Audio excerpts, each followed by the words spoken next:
हरी हरी बोल, मुकुंद माधव गोविंद बोल, केशव माधव हरी हरी बोल, मुकुंद माधव गोविंद बोल, केशव माधव हरी हरी बोल।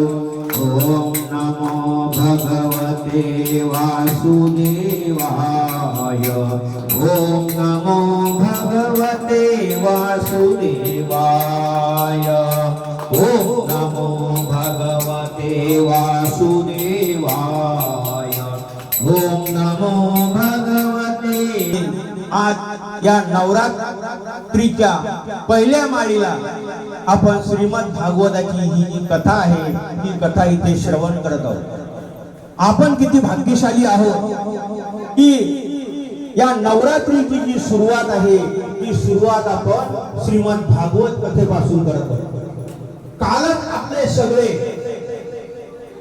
आई वडील, मित्र, आजी आजोबा, कोणी नातेवाईक असतील, काका असतील, यांना भागवताच्या कथेला आज प्रारंभ करत आहोत।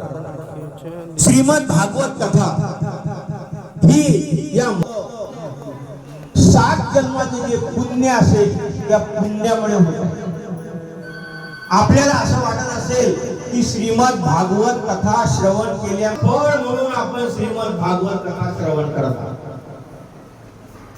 श्रीमद भागवत कथा ऐकल्याने पुण्य मिळत नाही हे तुम्ही मनातून काढून टाका।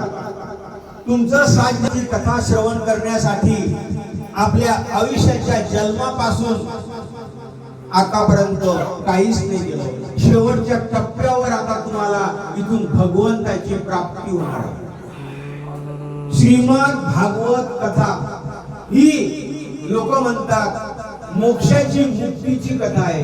मुक्तीची नाही, काहीतरी सांगितलं असेल त्याची भरपाई करण्यासाठी मी इथे आलो। पण आपण इथे या वयामध्ये इथे जमा झालेला आहात म्हणजे ही काही साधी सुधी गोष्ट नाही आहे। आणि तुम्ही काही असं समजू नका की हा तुमचा शेवटचा टप्पा आहे। हा तुमचा काही शेवटचा टप्पा नाही आहे। भगवंताची कृपा झाली तर भगवंत तुम्हाला इथे कुठेही नेऊन उचलून ठेवू शकतो। हा तुमचा शेवटचा टप्पा नाही आहे। आणि तुम्ही अशा ठिकाणी आलेला आहात की या ठिकाणी मनामध्ये कोणत्याच प्रकारची वासना नसते। कोणत्याच प्रकारची वासना तिथे नाही, त्याला म्हणतात वात्सल्य। आईची मुलावर काही वासनेची जी वासना असते ती वासना कशी असते? ती निष्काम असते, त्याच्यामध्ये कोणती इच्छा नसते। आईला सगळेच मुलं सारखे आहेत, त्याला म्हणतात वात्सल्य। निष्काम भक्तीने तुमच्याकडून कोणत्याच प्रकारची अपेक्षा न ठेवता निष्काम भावनेने जे काम होते त्या कामाला म्हणतात वात्सल्य।